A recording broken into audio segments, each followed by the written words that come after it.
अस्सलामुअलैकुम दोस्तों, उम्मीद है आप लोग खैरियत से होंगे। इस वीडियो में हम बात करेंगे कि पाकिस्तान में इस वक्त जो है वो एक बीमारी ने खौफ व हरास फैलाया हुआ है। कहा जाता है कि जो सांप का काटा हुआ इंसान होता है वो उसके जहर से ज़्यादा उस खौफ से मर जाता है जो सांप का खौफ होता है हर तरफ। यही देखने में आ रहा है अब मंकी पॉक्स के सिलसिले में। पूरा पाकिस्तान जो है वो अफवाहों की जद में है। हर तरफ लोगों ने अफवाहें फैलाई हुई हैं कि पाकिस्तान में केसेस आ गए हैं मंकी पॉक्स के। कल जो है वो सोशल मीडिया पे खसूसी तौर पे लाहौर के जो एक डॉक्टर हैं तो उन्होंने 2 केसेस के बारे में बताया कि यहाँ का एक बड़ा सरकारी हॉस्पिटल है कि वहाँ पे 2 केसेस हैं और उनकी कुछ तस्वीरें उन्होंने शेयर की सोशल मीडिया पे। इसी तरह से जो सिंध है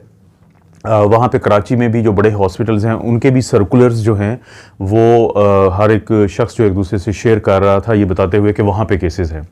अभी तक इस वक्त तक जब 24 मई 2022 तक पाकिस्तान की जो गवर्नमेंट है उसकी तरफ से कोई एक सिंगल जो केस है वो भी कंफर्म नहीं किया गया। हो सकता है ये जो केसेस हैं ये जो हमारा जिल्द का डिपार्टमेंट होता है, डर्माटोलॉजी का डिपार्टमेंट होता है, उसमें आम तौर पे हमारे पास ऐसे मरीज़ दाखिल होते रहते हैं कि जिनकी जिल्द के ऊपर कुछ ना कुछ ऐसे रैशेस बने होते हैं। हो सकता है ये उनकी तस्वीरें हों, क्योंकि दोस्तों जब इसमें कोई शक नहीं है कि जो वफाकी सतह पे पाकिस्तान का जो इदारा है जिसको हम नेशनल इंस्टीट्यूट ऑफ हेल्थ कहते हैं, उसने कल एक सर्कुलर पूरे पाकिस्तान में जारी किया है। इसी तरह से पाकिस्तान में जो सूबाई हुकूमतें हैं जिसमें खसूसी तौर पे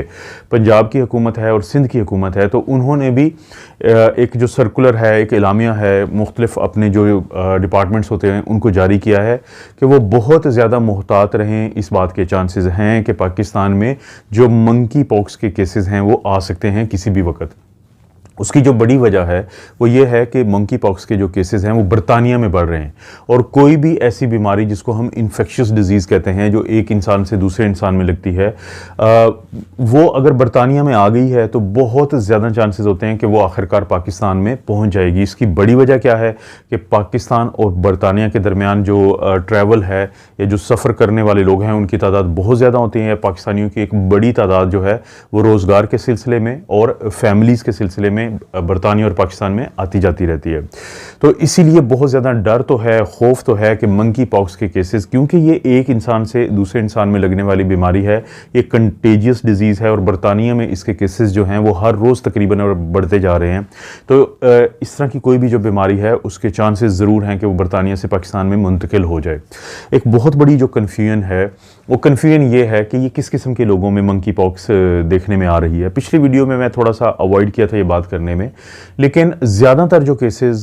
यूरोप में, अमेरिका में और कनाडा में अभी देखे गए हैं वो उन लोगों में हैं जो मेल हैं और जिनकी दिलचस्पी जो है वो दूसरे मर्दों में होती है, जो मेल्स में ज़्यादा इंटरेस्टेड होते हैं। तो वहाँ पे कुछ ऐसे फेस्टिवल का भी सुना जा रहा है कि जब वो स्पेन में और यूरोप के 1-2 ममालिक में हुए हैं तो जिसके बाद से वहाँ से ये बीमारी फैली है। ये चीज़ें आप कह सकते हैं कि ये बातें सुनने में आ रही हैं, लेकिन ये चीज़ कन्फर्म है कि अब की दफ़ा जो ये वेव है मंकी पॉक्स की, इसमें जो केसेस की अक्सरियत है वो मर्द हजरात हैं और वो भी मखसूस किस्म की दिलचस्पी वाले मर्द हजरात हैं। लेकिन क्या ये बाकियों में होती है मंकी पॉक्स? बिल्कुल, ये बच्चों में बिल्कुल होती है। ये एक ट्रांसमिशन वाली डिजीज़ है, एक शख्स से दूसरे में लगने वाली बीमारी है। कैसे फैलती है? बहुत सारे लोग ये सवाल पूछते हैं और पिछली जो मेरी वीडियो थी जो आपने यकीनन या तो देखी होगी या आपको देखनी चाहिए, तो उसमें मैंने जिक्र किया था कि या तो ये सांस के ज़रिए एक से दूसरे इंसान में जाती है, अगर बहुत देर तक किसी एक जगह पे साथ बैठे हुए हैं, बातें हो रही हैं, बंद जगह है तो वहाँ पे चांसेस हैं। इसी तरह अगर किसी को रैश बना हुआ है, क्योंकि इसकी जो अलामात होती हैं उसमें बुखार है, उसमें जिस्म में दर्द है, उसमें थकावट है, उसमें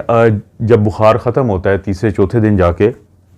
तो फिर जो है वो निशानात बनना शुरू हो जाते हैं, रैश बनना शुरू हो जाता है जो शुरू तो चेहरे से होता है लेकिन उसके बाद वो पूरे जिस्म पे फैलता है। और ख़ास तौर पे आपने जो तस्वीरें आजकल देख रहे हैं सोशल मीडिया पे, उसमें हाथों पे बने हुए रैशेज़ या पाँव पे बने हुए जो दाने रैशेज़ हैं उनकी तस्वीरें बहुत ज़्यादा गर्दिश में कर रही हैं, क्योंकि ये सुर्खी माइल शुरू होंगे, उसके बाद पीपिन में पड़ सकती है और आहिस्ता आहिस्ता ये जब ठीक होने की तरफ जाते हैं तो ये स्कैब बन जाता है। स्कैब क्या होता है? वही जो हमारा जब ज़ख्म ठीक होता है तो आखिर में वो एक सख्त किस्म का बन के फिर खुद ही गिर जाता है। तो इसलिए जो है ये जो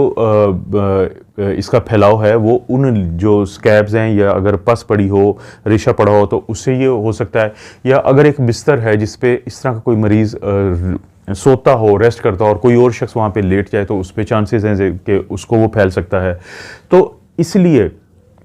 एक चीज़ तो कन्फर्म है कि हुकूमत की तरफ से या पाकिस्तान के किसी इदारे की तरफ से जो इन चीज़ों को देखते हैं, उन्होंने अभी कन्फर्म नहीं किया है कि कोई पाकिस्तान में मंकी पॉक्स के केसेस आ चुके हैं। लेकिन पाकिस्तान भी पूरी दूसरी दुनिया के ममालिक की तरह, जिनमें ये केसेस तो नहीं हैं लेकिन वो बहुत ज़्यादा अलर्ट है कि खुदा न खास्ता ये केसेस आ सकते हैं। तो इसलिए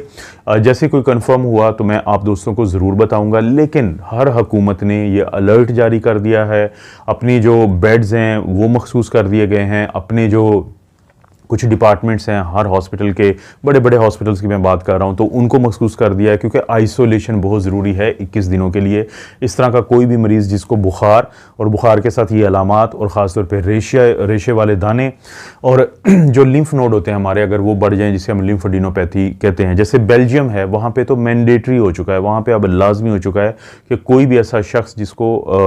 मंकी पॉक्स है तो वो 21 दिन के लिए लाजमी वो आइसोलेट करेगा अपने आप को। बरतानिया जैसे ममालिक में अभी ये मैंडेटरी नहीं है, वहाँ पे कहा गया है, वहाँ पे एडवाइस दी गई है कि अगर आपको ऐसा कुछ है तो आप अपने आप को आइसोलेट करें, और अगर आपने हॉस्पिटल आना है तो पहले फ़ोन करके आएँ कि आपको ये प्रॉब्लम है, ताकि लोग पहले ही से ही वहाँ पे तैयार हों ताकि आपको आइसोलेट किया जा सके। ये ना हो कि आप डायरेक्ट हॉस्पिटल पहुँच के ये बीमारी वहाँ पर फैला दें।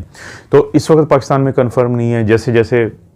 इसके बारे में कोई कंफर्मेशन होती जाएगी मैं आप दोस्तों से ज़रूर शेयर करूंगा। इसकी का इलाज जो है वो सपोर्टिव ट्रीटमेंट है, इसकी कोई ख़ास मखसूस इलाज नहीं है। इसकी जो वैक्सीन है वो स्मॉल पॉक्स की जो वैक्सीन होती है वो 85% काम करती है इसके ख़िलाफ़, लेकिन क्योंकि स्मॉल पॉक्स के केसेस 1980 के बाद नहीं आए तो ये वैक्सीन आम तौर पर जैसे अमेरिका जैसी हुकूमतें हैं या बड़ी बड़ी हुकूमतें हैं, उन्होंने अपनी मखसूस जगहों पर तो रखा हुआ है कि अगर खुदा न खास्ता कभी कोई बीमारी इस तरह की आती है जो स्मॉल पॉक्स है या उसकी तरह की है तो उसके ख़िलाफ़ हम इसको इस्तेमाल कर सकें। तो दोस्तों कोशिश करूंगा आपको मुसलसल अपडेट रखूं इस बारे में भी। चैनल को सब्सक्राइब नहीं किया तो प्लीज़ ज़रूर कर लें और बेल का ये जो